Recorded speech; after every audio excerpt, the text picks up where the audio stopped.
Glória a Deus, aleluia, Jesus. Santo é o teu nome, Jesus. Será que nós podemos dizer, como está escrito ali no livro de Gálatas 2:20, já estou crucificado com Cristo, assim já não sou eu quem vivo, mas Cristo vive em mim. A vida que agora vivo no corpo, vivo pela fé no Filho de Deus que me amou e se entregou por mim. Será que nessa noite nós podemos declarar isso? Hoje nós vamos falar sobre matar a carne. Nós vamos falar sobre aquilo que nós temos que olhar para dentro de nós mesmos e ter a coragem para matar, para sacrificar. Porque do que é prazeroso a carne, a Bíblia trata como pecado. Por que renunciar a esses desejos se eles fazem parte da natureza humana? Todo ser humano está sujeito a essas coisas. O que o Senhor quer que nós aprendamos com isso? Se o Senhor quer que nós venha renunciar, porque isso faz parte da natureza humana. Desejo é a vontade de ter algo, cobiça, ou seja, desejar o que não é seu. Vontade exagerada. A nossa carne sempre deseja algo para satisfação, porém, nem sempre nós sentimos satisfeito. Tornamos-nos muitas vezes escravos dos nossos próprios desejos, se ao menos percebermos.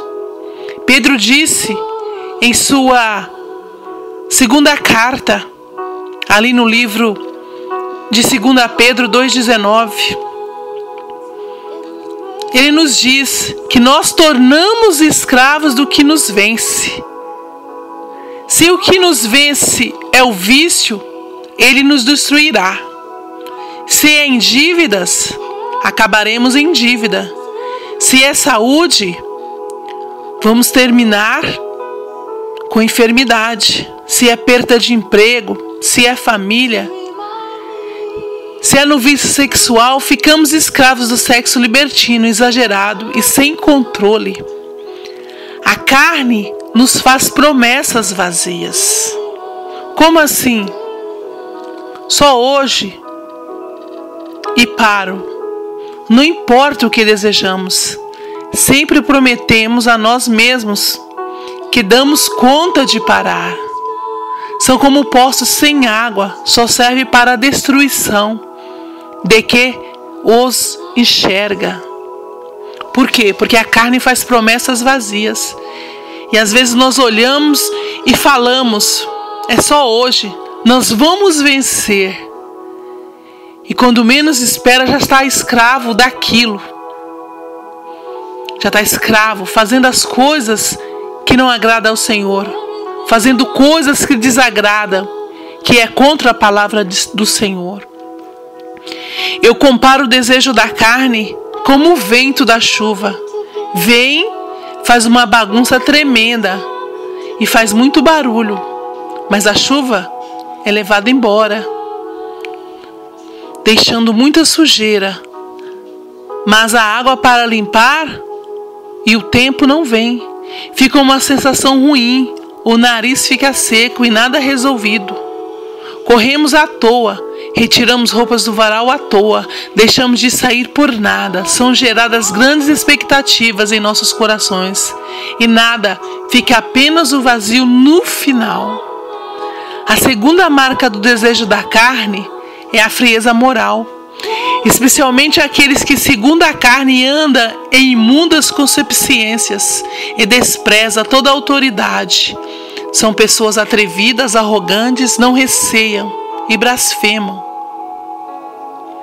Esta pregação de 2 Pedro, ele fala dos falsos mestres e ele tocava nesse assunto. Pregavam que a carne podia se satisfazer sem nenhuma consequência. Estamos voltando a viver esta fase. O que importa é você. O que importa é o desejo, é a sua satisfação. É a liberdade com sabor de libertinagem. Tudo posso, desde que me sinto bem e à vontade. São falsos mestres que estão nos púlpitos e estão pregando coisas que venham acariciar o ouvido do povo. Quantas pessoas desejam ardentemente algo e esquecem de que quem está à sua volta, e quando olham para trás não dão conta de consertar o erro. Este desejo por pessoas, por exemplo, chega a ponto de morte, conhecida por matar por amor. Quantas pessoas estão no vício, estão na vontade da carne e estão ferindo pessoas, estão ferindo o próprio cônjuge, está ferindo os próprios filhos, tudo por causa de um desejo ardentemente. O desejo, quando domina o coração de uma pessoa, o seu raciocínio parece que foge. Ficamos como os cegos, não importa como, mas nós queremos realizar. As pessoas que não têm controle do desejo se tornam escravas deles, e quem está à sua volta tornam-se escravos da sua loucura. As pessoas não têm mais o controle, elas não têm mais aquele desejo, aquela vontade de sair daquilo. Por quê? Porque elas estão próprias escravas dos seus próprios desejos. Este desejo não vem de Deus. É a destruição para a alma, é loucura para a vida, caminho de destruição e caminho de morte, cilada do inferno, porque tudo que há no mundo, a concupiscência da carne, a concupiscência dos olhos, a soberba da vida, não vem do Pai, mas sim do mundo. O mundo passa, a sua concupiscência, mas aquele que faz a vontade de Deus permanece para todo sempre. Isso está em 1 João 2, 16 e 17. E a palavra de Deus nos diz que João listrou essas 3 consequências dos desejos da carne. Desejo desenfreado por algo, sem razão ou ilusão. A concupiscência dos olhos é a porta de entrada. O materialismo inconsequente, a ambição estimulada por aquilo que se vê, e a soberba da vida. Soberba é a ostentação, com a certeza, a carne, os olhos e as posses são dadas por Deus. E não é ruim a vida. O que leva para o caminho errado, a corrupção de nossos corações, é ultrapassar todos os limites desse sentido. É a nossa oposição à santidade de Deus em nós. Quando eu digo não ao desejo da carne, eu me livro da escravidão. Chega de viver escravo do nosso próprio desejo, das nossas loucas vontades, sem pensar que cada ato, seja ele pequeno ou grande, alguém sofrerá suas consequências. Seja eu, seja minha família ou seja os outros. Pessoas que às vezes nós nem sabemos quem é. Se rouba alguém, fica sem. Se abusa sexualmente, alguém sofre. Somente Deus em Cristo Jesus pode mudar os desejos da carne e transformá-los em domáveis para nós. Devemos levar cada pensamento a Cristo, seja qual for, não importando hora e lugar. O que o Senhor diz esta noite? Não sejamos escravos da nossa própria carne. Deixai sobre ele, deixai no altar dele, nos pés de Cristo. A vida em santidade vale muito mais, pois o prazer é momentâneo, mas o seu fim é caminho de morte. Muitas das vezes não física, mas emocional, ou seja, familiar, e outras, até mesmo a física no caso de vícios, bebedeira e outras. Enquanto a vida há solução em Cristo. Enquanto há vida, há uma solução, e essa solução é Cristo. O Senhor nos diz hoje, o Senhor nos diz agora, nesse dia que se diz hoje, venha para os braços do Pai. Deixe esse Deus cuidar de cada ferida provocada pelos desejos carnais. Só você e eu sabemos o que passa em nossa mente, o que passa em nosso coração. Eu não sei, mas você se conhece. Quantos desejos nos atormentam e às vezes nós achamos que é desejos pequenos, mas nós nunca tivemos coragem de confessar para o Senhor Jesus, por vergonha. Agora, eu creio que neste momento é a hora. Eu creio que nesta hora é o momento.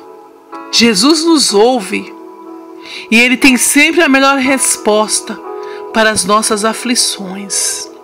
E como eu disse ali no começo, será que nós temos a coragem de declarar que nós já estamos crucificados com Cristo? Assim já não sou eu quem vivo, mas Cristo vive em mim? Será que nós temos essa capacidade de dizer isto? Mas não falando de boca para fora, mas dizendo, sentindo verdadeiramente, chegando diante dele verdadeiramente e declarando: já estou crucificado com Cristo, assim já não sou eu quem vive, mas Cristo vive em mim, em nome do Senhor Jesus.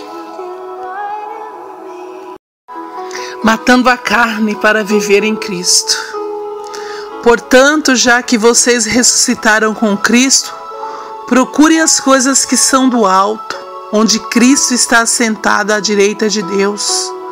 Mantenha o pensamento nas coisas do alto e não nas coisas terrenas, pois vocês morreram e agora a sua vida está escondida em Cristo, em Deus. Colossenses 3, 1, 2 e 3. Quantas vezes nós procuramos em nossas vidas aquilo que possa nos satisfazer e nos completar. Pensamos muito no nosso dia a dia, naquilo que foi ontem, naquilo que será amanhã. Nós prendemos as questões terrenas de tal forma que nós esquecemos daquele que criou todas as coisas. Podemos ver as pessoas procurando de um lado para o outro alguma coisa que possa preencher o vazio de suas vidas. Buscam por algo que muitas das vezes nem sabe o que é e não se dão conta de que é que precisam. Precisamos de Deus. Paulo exorta os colossenses a procurarem as coisas do alto. E é interessante, porque quando se fala em procurar, temos a ideia de que é algo que não está à vista.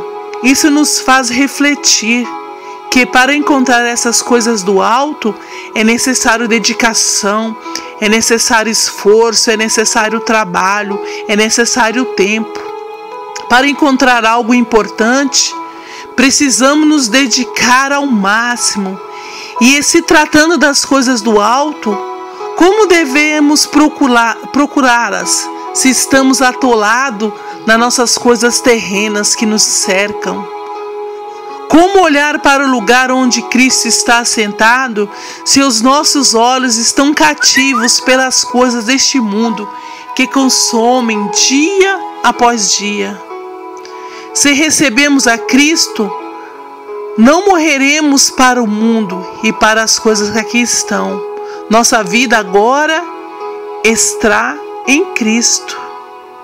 Se recebemos a Cristo, então morremos para o mundo e para as coisas que estão aqui.